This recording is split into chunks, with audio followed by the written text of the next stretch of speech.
কোরআন এত দামি, কোরআন যে পড়ে সেই দামি হয়ে যায়, কোরআনের সাথে যার সম্পর্ক সেই দামি হয়ে যায়, কোরআনকে যে মহব্বত করে ভালোবাসে সেই দামি হয়ে যায়, সম্মানিত হয়ে যায়। আল্লাহর নবী বিশ্বনবী বলেন, قال النبي صلى الله عليه وآله وسلم كن عالما أو متعلما أو محبا أو ناصرا ولا تكن خامسا। আল্লাহর নবী বলেন, ও পৃথিবীর ঈমানদার মুমিন মুসলমান, যদি সম্ভব হয় তুমি আলেম হও, আর যদি আলেম হওয়া সম্ভব না হয় তুমি ছাত্র হও। আলেম হতে পারলে না, ছাত্র হতে পারলে না, আও মুহিব্বান, তুমি আলেম ওলামা মসজিদ মাদ্রাসা কোরআন ইসলাম তাদেরকে ভালোবাসো, এবং আও নাসিরান, তাদেরকে সাহায্য সহযোগিতা করো। পঞ্চম নম্বরে তুমি হইও না। কোরআনের কি দাম, কোরআনের কি আজমত, কোরআনের কি পাওয়ার, কোরআনের কি শক্তি একজন মানুষের জীবনে এই কোরআন বিশাল একটি পরিবর্তন করতে পারে। এই কোরআন মানুষের জীবনকে পরিবর্তন করতে পারে। এই কোরআনের সামান্য একটা জুজদানের কত দাম। আমরা কত দামি দামি কাপড় শরীরের মধ্যে আমরা পরিধান করি, জামা গায়ে দিই। এই জামা যদি কারো পায়ের সাথে লাগে মাটিতে পড়ে যায়, জামাকে কেউ সালাম করে না। কোরআনের জুজদান, এটা কোরআনের সাথে লাগার কারণে একেবারে কম দামি কাপড়, নরমাল সাধারণ একটা কাপড়, এটা যদি পায়ের সাথে লাগে মাটিতে পড়ে যায়, এটাকে মানুষের উঠায়, এরপর সুমুখায় এবং সালাম করে, বলে হুজুর এই সামান্য একটা জুজদান এত দামি হয়ে গেল এই কোরআনের সাথে লাগার কারণে। আমাদের ঘরের মধ্যে কত দামি দামি ফার্নিচার আছে, একটা কাঠের দাম 1 লাখ টাকা, 2 লাখ টাকা, কত দামি দামি ফার্নিচার আছে। এই ফার্নিচারকে কেউ সালাম করে না, শ্রদ্ধা সম্মান করে না। কোরআনের কাঠের যে দেহাল আছে, এই দেহালের সাথে যদি কারো পায়ে লাগে, এই দেহাল যদি হাত থেকে পড়ে যায়, তাহলে আমি আপনি এই দেহালকে সালাম করি এবং সুমরি। অতএব ও সবচেয়ে পাড়া এলাকার আমার মা বোনরাবে, ইমানদার মুসলমান দাবি, আসমানের নিচে জমিনের উপরে যত গ্রন্থ আছে, যত কিতাব আছে, তার মধ্যে সর্বশ্রেষ্ঠ সর্বোৎকৃষ্ট সবচেয়ে দামি কিতাব হলো এই কোরআনুল কারীম। এই কোরআনের সাথে যেই লাগবে, কোরআন যেই পড়বে, কোরআন যেই পড়াবে, কোরআনকে যেই ভালোবাসবে, কোরআনের মাদ্রাসাকে হাফেজকে যারা ভালোবাসবে, মুহাব্বত করবে, আল্লাহ তাআলা কোরআনের কারণে তাদেরকে দামি বানিয়ে দিবে। আল্লাহ তাআলা বলেন, ওয়া ইযা তুলিয়াত আলাইহিম আয়াতুহু যাদাতুহুম ঈমানা। আল্লাহ তাআলা বলেন, কোরআনের এত পাওয়ার, কোরআনের এত শক্তি, এই কোরআন যার সামনে তেলাওয়াত করা হয়, যার সামনে পাঠ করা হয়, কোরআনের কথা যেখানে হয়, কোরআনের আওয়াজ যেখানে পৌঁছে যায়, তাদের ঈমান বাড়তে থাকে, তাদের ঈমান মজবুত হতে থাকে, তাদের ঈমানের পাওয়ারটা বেড়ে যায়। আল্লাহু আকবার। এই জন্য ও আমার মা বোনরা, আমরা বেশি বেশি কোরআন তেলাওয়াত করব। আগেকার যুগে আমরা দেখতাম আমাদের মা, চাচি, দাদি, নানিরা সকালবেলা উঠে ফজরের নামাজ পড়ে প্রত্যেকটা ঘরের মধ্যে থেকে ফিন ফিন ফিন ফিন কোরআনের তেলাওয়াতের শব্দ যে করতে পারে তেমনি করতো। আজকাল এরকম কোরআনের তেলাওয়াত শোনা যায় না। এই জন্য আমাদের ফ্যামিলির মধ্যে কলহ বিবাদ, স্বামী স্ত্রী মিল নাই, বাইরে বাইরে মিল নাই, বাপ এবং ছেলের মধ্যে মিল নাই, বিভিন্ন অশান্তির আগুন জ্বলছে। আগে কি সুন্দর ফ্যামিলি ছিল, অনেক সুন্দর গোছানো ফ্যামিলি ছিল। আসুন আমরা আবার ওই সোনার দিকে ফিরে যাই। প্রতি ঘর আমার ছেলেকে আমি এই উদুদিয়া ফয়জুল মাদ্রাসার মধ্যে ভর্তি করায়, এখানে কোরআন শিক্ষা দিই। আমার ছেলে যখন বিশেষবারে বৃহস্পতিবার বাসায় আসবে, বলবো মা তুমি একটু কোরআন তেলাওয়াত করো আমি শুনি। ছেলেকে বলবো বাবা তুমি একটু কোরআন তেলাওয়াত করো আমি শুনি। যখন কোরআন তেলাওয়াত করবে আমার ছেলে আমার মেয়ে, তখন আমার ঈমানটা আল্লাহ তাআলা মজবুত করে দিবে। কোরআন সবচেয়ে দামি একটা কিতাব। আসমানি যত বড় বড় কিতাব আছে, তাওরাত, ইনজিল, জবুর, আরো অনেকগুলো আসমানি বড় বড় কিতাব আছে। আল্লাহ তাআলা লৌহে মাহফুজ থেকে যেভাবে আমাদের নবীর উপর নাযিল হয়েছে, ওই দিক থেকে আজকে পর্যন্ত, শুধু আজকে নয় কিয়ামত পর্যন্ত, একটা জের জবর, একটা নোক্তা, একটা আয়াত, একটা শব্দ কোনো পরিবর্তন হয় নাই। এইরকম একটা কিতাব হলো মহাগ্রন্থ আল কোরআন। আল্লাহু আকবার। আজকের তাওরাত এটাও বিকৃত, এখানে অনেক পরিবর্তন করা হয়েছে। আজকের ইনজিল ওই আগেকার ইনজিল এখন নাই। আজকের তাওরাত যেটা মুসা আলাইহিস সালাতু ওয়াস সালামের উপর আল্লাহ তাআলা নাযিল করেছিলেন, ওই তাওরাত এখন নাই। আসমানের নিচে জমিনের উপরে শুধুমাত্র কেবলমাত্র একটি কিতাব আছে, যে কিতাবের মধ্যে কোনো ধরনের পরিবর্তন এবং পরিবর্তন নাই। এমন একটা কিতাবের নাম হলো মহাগ্রন্থ আল কোরআনুল কারীম।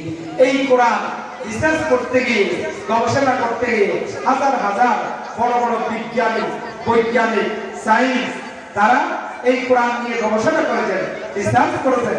কোরআনের ভুল ধরার জন্য, কোরআনকে ফেল করার জন্য, কোরআনকে এই দুনিয়া থেকে মিটিয়ে দেওয়ার জন্য আল্লাহ কসম করে বলি, আল্লাহর শপথ করে বলি, ডক্টর মরিস বুখারী, বড় বড় বিজ্ঞানী, বড় বড় ডাক্তার, বড় বড় বিজ্ঞানী কোরআন রিসার্চ করতে গিয়ে, কোরআন গবেষণা করতে গিয়ে কোরআনের ভুল ধরা তো দূরের কাজ, কোরআনের ভুল ধরতে গিয়ে তারা কোরআনের বিস্ময় থেকে, কোরআনের অসাধারণ আল্লাহর এই কিতাবের বিভিন্ন কিছু দেখে জেনে তারা কালিমা পড়ে ইসলাম ধর্ম গ্রহণ করেছে। হাজার হাজার শত শত ঘটনা আছে। একজন কোরআন তেলাওয়াতকারী সেই 4 ধরনের হতে পারে, 4 প্রকারের হতে পারে। আমাদের সমাজের মধ্যে যারা কোরআন তেলাওয়াত করে, কোরআন পাঠ করে, তারা 4 প্রকারের। আল্লাহর নবী বলেন, ওয়ান আবি মুসা আল-আশআরী রাদিয়াল্লাহু আনহু قال قال رسول الله صلى الله عليه وآله وسلم مثل المؤمن الذي يقرأ القرآن مثل الأترجة। 1 নম্বর ওই ঈমানদার নারী এবং পুরুষ যারা সব সময় সদা সর্বদা দৈনন্দিন আল্লাহর কোরআন তেলাওয়াত করে, তারা কিসের মতো? মাতালুল উতুরুজ্জা, কমলা লেবুর মতো। কমলা লেবু রিহুহা তাইয়িবুন ওয়া তা'মুহা তাইয়িবুন।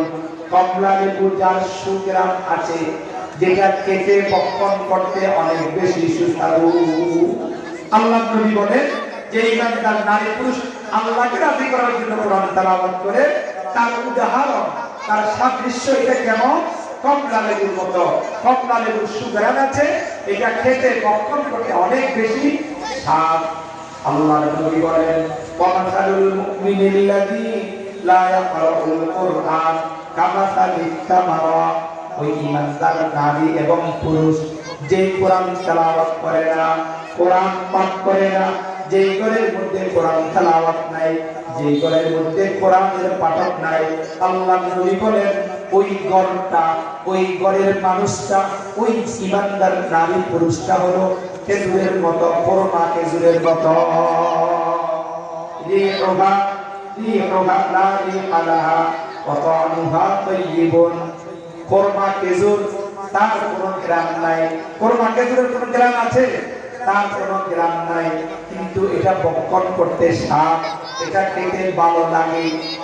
যে ঈমানদার নারী এবং পুরুষ কোরআন তেলাওয়াত করে না কোরআন তেজিলের মতো কোনো সুগ্রাম নাই তার মাধ্যমে কোনো সুগ্রাম সুগন্ধি ছড়াবে না কিন্তু এটা খেতে ভালো লাগে এরকম ইমানদার আছে আল্লাহর সাথে অ্যাক্টিভিটি আল্লাহর সাথে সুসম্পর্কতার সাথে হবে না কোরআন তেলাওয়াত করা মানে আল্লাহর সাথে কথোপকথন করা কোরআন তেলাওয়াত করা মানে আল্লাহর সাথে কথা বলা হযরত ইমাম আহমদ ইবনে হাম্বল রাহমাতুল্লাহি আলাইহি তিনি বলেন আমি আল্লাহকে একাধিকবার স্বপ্ন দেখেছি আল্লাহকে জিজ্ঞেস করেছি ওহে মালিক তোমার সান্নিধ্য আমি অর্জন করতে চাই তোমার নৈকট্য আমি লাভ করতে চাই তোমার প্রিয় বান্দা আমি হতে চাই তোমার জান্নাতের মেহমান আমি হতে চাই এমন কি আমল আছে যে আমল করলে যে ইবাদত করলে আপনি আমার উপর রাজি হয়ে যাবেন খুশি হয়ে যাবেন আপনার প্রিয় বান্দাদের অন্তর্ভুক্ত করবেন আল্লাহ তাআলা বলেন ওহে ইমাম আহমদ ইবনে হাম্বল তুমি বেশি বেশি কোরআন তেলাওয়াত করো আল্লাহু আকবার তাহলে ইমানদার দুই প্রকার কিছু ইমানদার কোরআন তেলাওয়াত করে কিছু করে না কিছু ফ্যামিলির লোকজন কোরআন পড়ে কিছু ফ্যামিলির মধ্যে কোরআন তেলাওয়াত কোরআনের পাঠক আছে আর কিছু ফ্যামিলির মধ্যে নাই আল্লাহর নবী আরো বলেন ওয়ামাসালুল মুনাফিকিল্লাযী ইয়াকরাউল কোরআন কামাসালির রাইহানা রিহুহা তাইয়্যিবুন ওয়া তা'মুহা মুররুন আল্লাহর নবী বলেন আর কিছু মুনাফিক আছে আর কিছু কি আছে মুনাফিক আছে মুনাফিক কাকে বলে قال النبي صلى الله عليه وآله وسلم آية المنافق ثلاث إذا حدث كذب وإذا وعد أخلف وإذا اؤتمن خان মুনাফিকের তিনটা আলামত এক নম্বর আল্লাহ নবী বলেন কথায় কথায় মুনাফিক মিথ্যা কথা বলে কথায় কথায় মিথ্যা কথা বলে দুই নম্বর ওয়াইদা ওয়াদা আখলাফা আপনার সাথে ওয়াদা করবে ওয়াদা রক্ষা করবে না কমিটমেন্ট ওয়াদা এটা সে পালন করবে না এটা সে রক্ষা করবে না ওয়াইদা তুমি না খাওয়ানা আপনি যদি তার কাছে কোনো কিছু আমানত রাখেন তাহলে আপনার আমানতকে সে আত্মসাৎ করে আমানতের খেয়ানত করে এই তিনটা মুনাফিকের আলামত যে কোনো কাজ করে লোক দেখানো মানুষকে দেখানোর জন্য মানুষকে খুশি করার জন্য আল্লাহ খুশি হয়ে যান আল্লাহ দেখো আল্লাহই জানো এটা তার অন্তরের মধ্যে থাকে না قال النبي صلى الله عليه وآله وسلم আল্লাহ নবী বলেন কত মানুষ এমন আছে নামাজ পড়ে লোক দেখানোর জন্য রোজা রাখে লোক দেখানোর জন্য ওমান তাসাদ্দাকা ইউরাই ফাকাদ আশরাকা মান সাল্লা ইউরাই ফাকাদ আশরাকা ওমান সামা ইউরাই ফাকাদ আশরাকা ওমান তাসাদ্দাকা ইউরাই ফাকাদ আশরাকা কিছু সমাজে এমন মানুষ আছে আমি নামাজ পড়তেছি মানুষ আমাকে নামাজি বলো আমি রোজা রাখতেছি মানুষ আমাকে রোজাদার বলো আমি দান করতেছি মানুষ আমাকে সমাজ সেবক দানবী এরকম বিভিন্ন উপাধি আমাকে এরকম আছে আল্লাহ আমার উপর রাজনীতি হয়ে যায় এটা তাদের মনের মধ্যে নেই এই মুনাফিক এটা মুনাফিকের আলামত মুনাফিকের চিহ্ন ওই মুনাফিক মানুষকে দেখানোর জন্য যদি কোরআন তেলাওয়াত করে আল্লাহর নবী বলেন তার দৃষ্টান্ত হলো রাইহানা ফলের মতো রাইহানা এক প্রকারের ফল আছে এই ফলটা কেমন রিহুহা তাইয়্যিবুন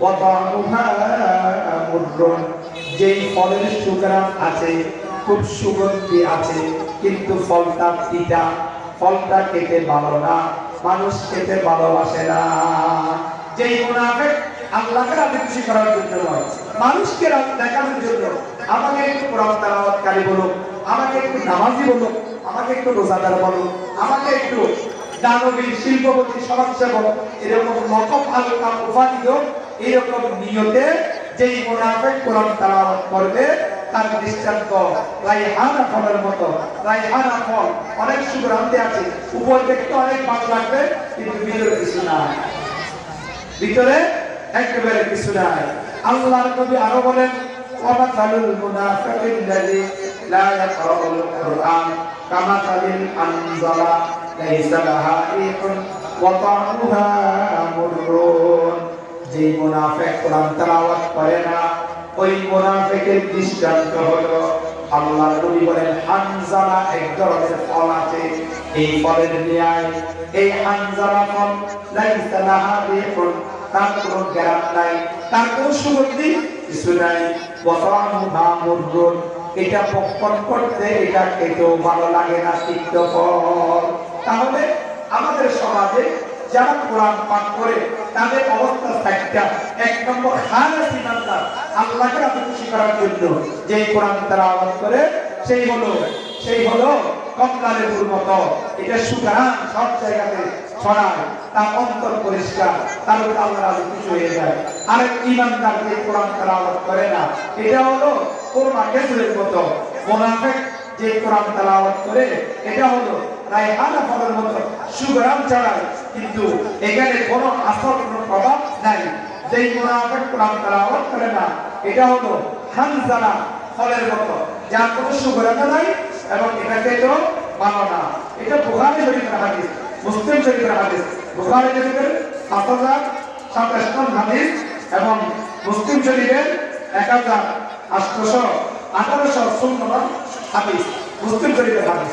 এভাবে আমাদের সমাজে যারা কোরআন পাঠ করে, কোরআন তেলাওয়াত করে, এরাও সাহিত্যবাদের মানুষ, চারি প্রকারের শাস্ত্রীয় মানুষ। এক নম্বর, যারা কোরআন তেলাওয়াত করে সওয়াবের আশায়, কিন্তু কোরআন পড়ে অশুদ্ধ এবং ভুল। কোরআন পড়ে কি ভুল, কোরআন পড়ে অশুদ্ধভাবে, কোরআন পড়ে ভুল। শুদ্ধ করার জন্য কোনো চেষ্টা নেই।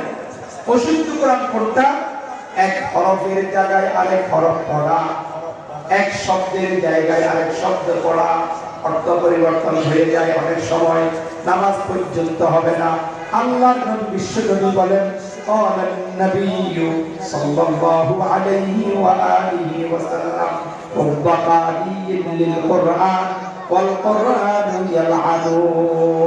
আমাদের সমাজে এমন কোরআন তেলাওয়াতকারী আছে, এমন কোরআনের পাঠক আছে, সওয়াবের আশায় কোরআন পড়ে, কিন্তু কোরআনটা অশুদ্ধ এবং ভুল পড়ার কারণে এই কোরআনটাকে আরো বেশি অভিশাপ এবং লানত দেয়। এক প্রকারের এই প্রকারের কোরআন শরীফ পড়া এটা গুনাহ, সওয়াব হবে না। দ্বিতীয় নম্বর, আমাদের সমাজে আর কিছু মানুষ আছে যারা কোরআন কিছু শুদ্ধ পড়ে, কিছু অশুদ্ধ পড়ে।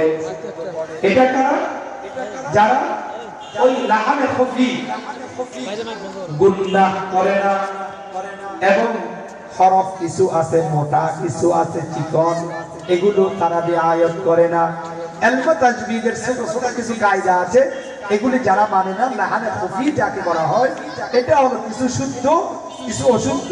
হ্যাঁ, এটি শুদ্ধ করার জন্য সবসময় সদা সর্বদা চেষ্টা করেন। আল্লাহর নবী বলেন ক্বালান নবিয়্যু সাল্লাল্লাহু আলাইহি ওয়া আলিহি ওয়াসাল্লাম মান ক্বারাআ হারফান মিন কিতাবিল্লাহ ফালাহু বিহি হাসানা। আল্লাহর নবী বিশ্বনবী বলেন, যে ইমানদার নারী এবং পুরুষ আমার মহাগ্রন্থ আল কোরআন থেকে একটা অক্ষর তেলাওয়াত করবে, একটা অক্ষর মানে আলিফ বা তা, এরকম একটা অক্ষর যে ইমানদার নারী এবং পুরুষ তেলাওয়াত করবে, আল্লাহর নবী বলেন ফালাহু বিহি হাসানাতুন, একটা অক্ষর পড়ার কারণে তার আমলনামায় একটা নেকি হবে। আপনারা বসেন, 7:45 পর্যন্ত বয়ান চলবে। কোরআন অশুদ্ধ পড়া, সওয়াবের পরিবর্তে তারা অশুদ্ধ পড়ার কারণে তাদের আমলনামায় আল্লাহ তাআলা লানত, অভিশাপ এবং গুনাহ লেখা হবে। আরেক প্রকারের আছে যারা কিছু শুদ্ধ পড়ে আর কিছু অশুদ্ধ পড়ে। আল্লাহর নবী বলেন আল্লাহ তাআলা তাদের আমলনামায় প্রতিটা হরফের বিনিময়ে একটা একটা নেকি দিবে। শুধু তাই নয়, ওয়াল হাসানাতু বিআশরি আমসালিহা, ওই এক নেকিকে বাড়াইতে বাড়াইতে আল্লাহ তাআলা 10টা নেকিতে পরিণত করবে। সুবহানাল্লাহ। আপনি কোরআনের একটা আলিফ একটা বা এরকম উচ্চারণ করলে আল্লাহ তাআলা আপনার আমলনামায় 10টা নেকি দান করবে। কোরআনের মধ্যে আল্লাহ তাআলা বলেন মান জাআ বিল হাসানাতি ফালাহু আশরু আমসালিহা ওয়া মান জাআ বিস-সাইয়্যিআতি ফালা ইউজা ইল্লা মিথলাহা। আল্লাহ মহান, আল্লাহর চেয়ে বড় দয়াবান আর কেউ নাই। আপনি যদি একটা নেকির কাজ করেন, নেক আমল করেন, আল্লাহ তাআলা আপনার আমলনামায় 10টা নেকি দান করবে, 10টা সওয়াব দান করবে। আপনার ইখলাস অনুযায়ী এই একটা নেকি বাড়াইতে বাড়াইতে 700 পর্যন্ত হয়ে যাইতে পারে, আরো বেশি হতে পারে। আল্লাহর বান্দারের মধ্যে কোনো কমতি নাই, অভাব নাই। এই আমলটা আপনার নাজাতের উসিলা হয়ে যেতে পারে। আর তার বিপরীতে যদি আপনি একটা গুনাহ করেন, আপনার আমলনামার মধ্যে একটা গুনাহ উঠবে। অনেক মানুষ মনে করতে পারে সূরা বাকারা, সূরা মারিয়াম, কিন্তু সূরার শুরুতে কিছু যুক্ত বর্ণ আছে, আলিফ লাম মিম কাফ হা ইয়া আইন সাদ তাহা ইয়াসিন, এরকম কিছু যুক্ত বর্ণ আছে। হুজুর আলিফ লাম মিম এটা পড়লে কি 10টা নাকি হবে না আরো বেশি হবে? আল্লাহ নবী বলেন লা আকুলু আলিফ লাম মিম হরফুন বাল আলিফুন হরফুন ওয়া লামুন হরফুন ওয়া মিমুন হরফুন। আল্লাহ নবী বলেন 3টা অক্ষর একসাথে হলো। আলিফ যদি কেউ উচ্চারণ, আলিফ লাম মিম উচ্চারণ করলে আল্লাহ তাআলা তার আমলনামায় 10 করে 30টা নেকি দান করবে। সুবহানাল্লাহ। দুই প্রকারের। তৃতীয় নম্বর, আমাদের সমাজে আরো কিছু আলেম হাফেজ আছে, কিছু ইমানদার নারী পুরুষ আছে, একেবারে শুদ্ধ কোরআন তেলাওয়াত করে, খুব সুন্দর কোরআন তেলাওয়াত করে। আল্লাহ তাআলা বলেন, আল্লাহ তাআলা প্রতিটা হরফের বিনিময়ে তাদের আমলনামার মধ্যে 40 নেকি দান করবে। সুবহানাল্লাহ। চতুর্থ প্রকার, আরো কিছু ইমানদার নারী এবং পুরুষ আছে। এই ফয়জুল ওদুদিয়া ফয়জুল উলুম মাদ্রাসা হেফজ বিভাগের ছাত্ররা এত সুন্দর তেলাওয়াত করে মানুষ দিনকে আকর্ষণ করে, এত চমৎকার তেলাওয়াত। আল্লাহ তাআলা বলেন তাদেরকে প্রতি হরফের বদলায় আল্লাহ তাআলা 70 নেকি দান করবে। সুবহানাল্লাহ।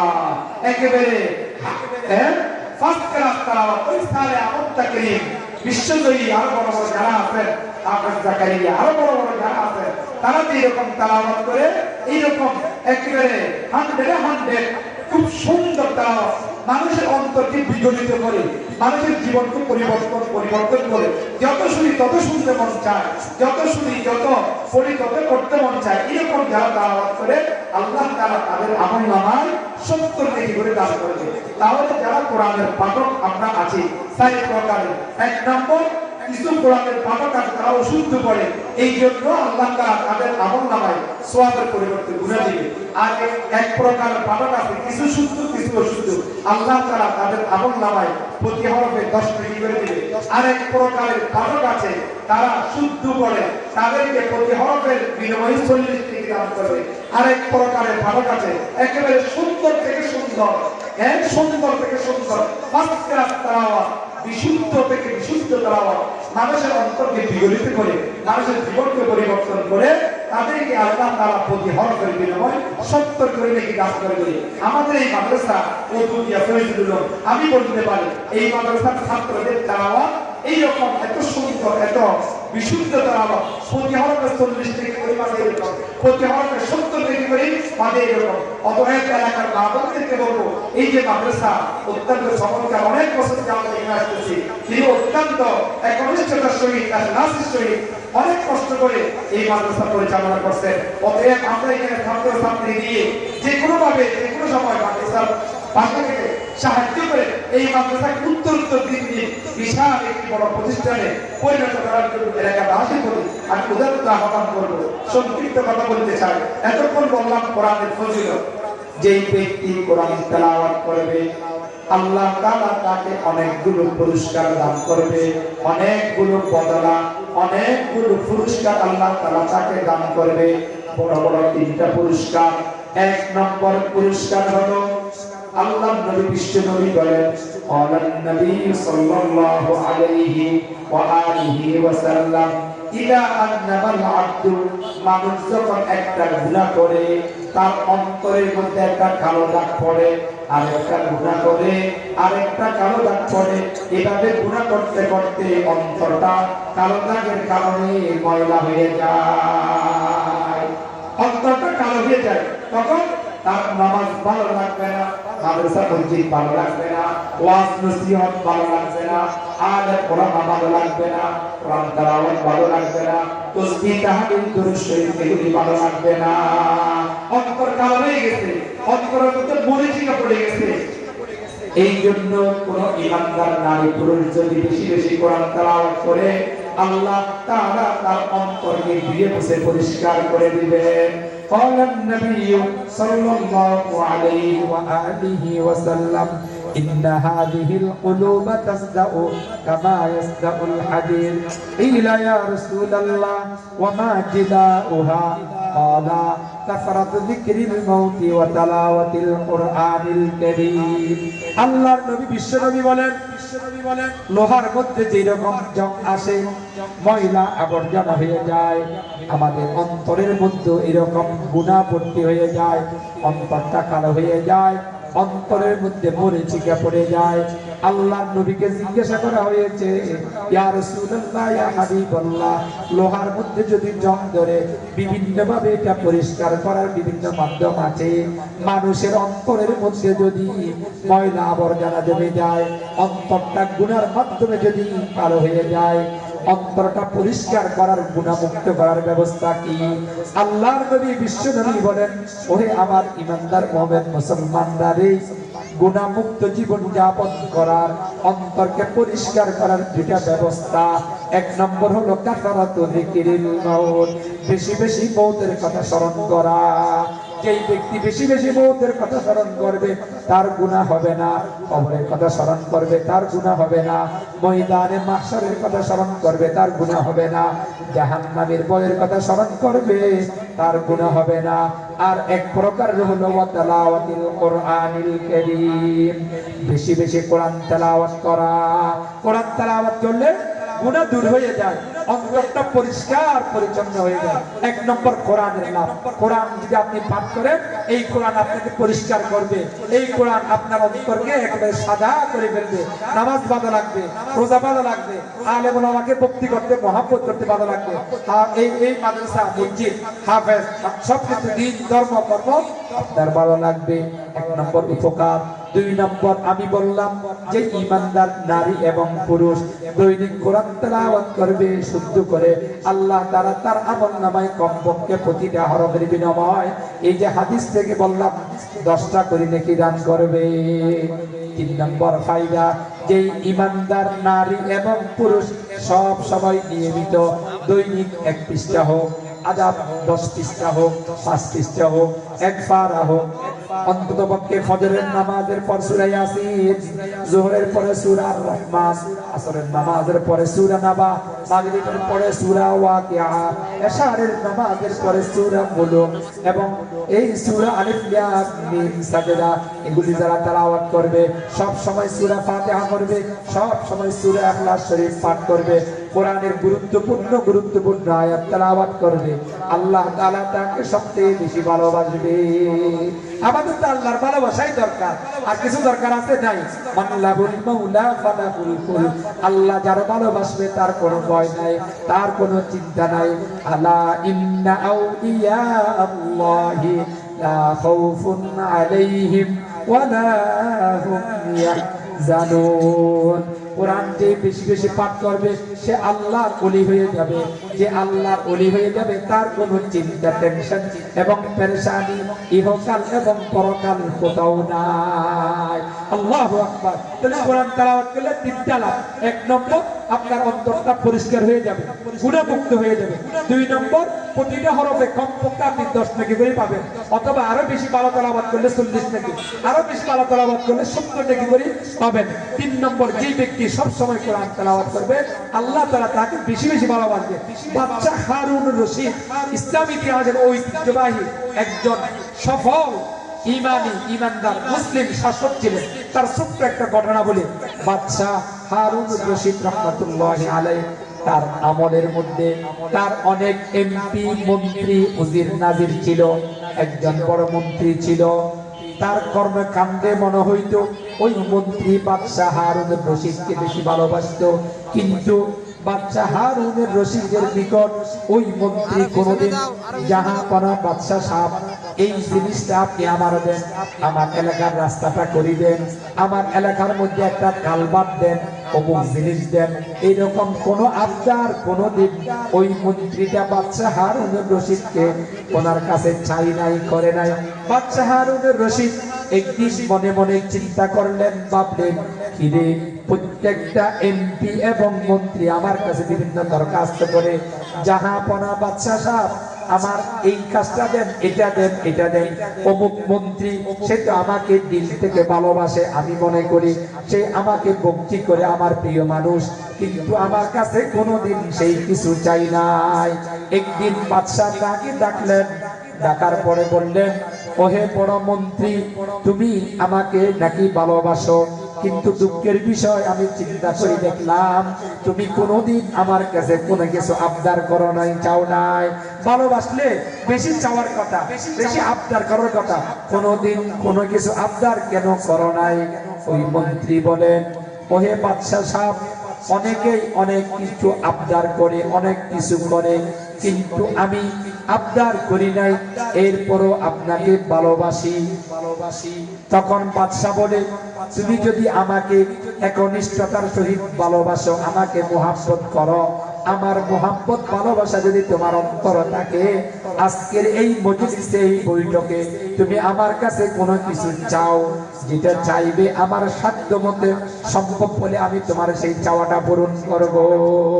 এরপর ওই মন্ত্রী বাদশাকে বললেন, জাহাপনা বাদশাহ সাহেব, আপনার নিকট অনুনয় বিনয় সবিনয় আমার একটা অনুরোধ, আবদার, আমার একটা চাওয়া এবং পাওয়া, সেটি হলো আইয়ুহিব্বা ওয়ালাদি, আপনি আমার কেবলমাত্র শুধুমাত্র একটা ছেলে সন্তান আছে, আমার ছেলেটাকে আপনি ভালোবাসবেন, আমার ছেলেটাকে আপনি নিজের করে নেবেন, আপনার প্রিয় বানিয়ে নেবেন, তাকে আপনি মহব্বত করবেন। বাদশাহ হারুনুর রশিদ বড় বিচক্ষণ বাদশাহ ছিলেন। এই কথাটা শোনার পর তিনি হতভম্ব হয়ে গেলেন, কিরে তুমি আমার কাছে এটি কি চাইলা? তোমার ছেলেকে তো আমি এমনি ভালোবাসি, মহব্বত করি, আর কিছু তুমি তো আমার কাছে চাইতে পারতা। তখন মন্ত্রী বলে, বাদশাহ সাহেব, আমি তো দুনিয়া থেকে কখন জানি আমার মৃত্যু হয়ে যায়, এরপর আমার ছেলেটা থাকবে, আমার ছেলের বিভিন্ন ত্রুটি বিচ্যুতি আপনার কাছে যাবে, আপনি তাকে শাস্তি দিবেন, জেল করবেন, জুলুম করবেন, বিভিন্ন ধরনের অনেক কিছু হবে। আর আমার ছেলেকে যদি আপনি মহব্বত করেন, আমার অবর্তমানে আমার ছেলেকে যদি আপনি ভালোবাসেন, তাহলে তার দোষকে আপনি ছোট করে দেখবেন, তাকে বড় শাস্তি দিবেন না, তার উপর কোনো জুলুম করবেন না, তাকে আপনি ক্ষমার দৃষ্টিতে দেখবেন, আপনি মাফ করবেন। আল্লাহু আকবার। এই আল্লাহ যারা ভালোবাসে, আল্লাহ যারা মহব্বত করে, তার কোনো ভয় চিন্তা আছে নাই। এই জন্য আসুন আমরা বেশি বেশি কোরআন তেলাওয়াত করি, কোরআন পাঠ করি, বিশুদ্ধ সুন্দর কোরআন তেলাওয়াত করার জন্য চেষ্টা করি। কোরআন এত দামি একটা কিতাব, কোরআনের সাথে যেই লাগবে, যেই বাঁচবে, যেই পড়বে, খায়রুকুম মান তাআল্লামাল কুরআনা ওয়া আল্লামা, যেই পড়ে, যেই পড়ায়, যেই শিখে, যেই শিখায়, যেই কোরআনের সাথে সংস্পর্শে আসবে, কোরআনের সান্নিধ্য আসবে, আল্লাহ তাকে দামি বানাই দিবে। তাহলে এখন তাকে ছোট একটা বাচ্চা, তার গড়টা কি ছিল, তার পিতামাতা কে ছিল, কোরআনের নির্দেশ আল্লাহ তাকে কত সম্মানী বানাইলেন। এই জন্য আসুন আমরা যদি এরকম কোরআনকে ভালোবাসি, মহব্বত করি, বিশুদ্ধভাবে কোরআন তেলাওয়াত করি, আল্লাহ তাআলা আমাদেরকে ভালোবাসবেন, আমাদের গুনাহগুলো মাফ করে দিবেন, সওয়াবে আমাদের বিশাল বিশাল সওয়াবের সাহায্য দান করবে। অতএব সামনে রমাদানুল মুবারক, এই রমাদানুল মুবারক দামি হয়েছে কোরআনের কারণে। আমরা যদি বেশি বেশি কোরআন তেলাওয়াত করি, আল্লাহ তাআলা রমাদানুল মুবারককে কোরআনের কারণে যেরকম দামি করিয়েছেন, আমাকে, আপনাকে, আমার মা বোনদেরকেও সেরকম দামি বানিয়ে দিবেন। আগামী রমাদানুল মুবারক কোরআনের মাস, আমরা বেশি বেশি কোরআন তেলাওয়াত করার জন্য, অর্থবোঝী কোরআন পড়ার জন্য, কোরআনের নীতিগত, কোরআনের আইনগত আমাদের ব্যক্তিগত, পারিবারিক, সামাজিক, আন্তর্জাতিক, রাষ্ট্রীয় জীবনকে পরিচালিত করবার জন্য তৌফিক দান করুন। ওয়া আখিরু দাওয়ানা আলহামদুলিল্লাহি রাব্বিল আলামিন। আসসালামু আলাইকুম ওয়া রাহমাতুল্লাহি ওয়া বারাকাতুহু।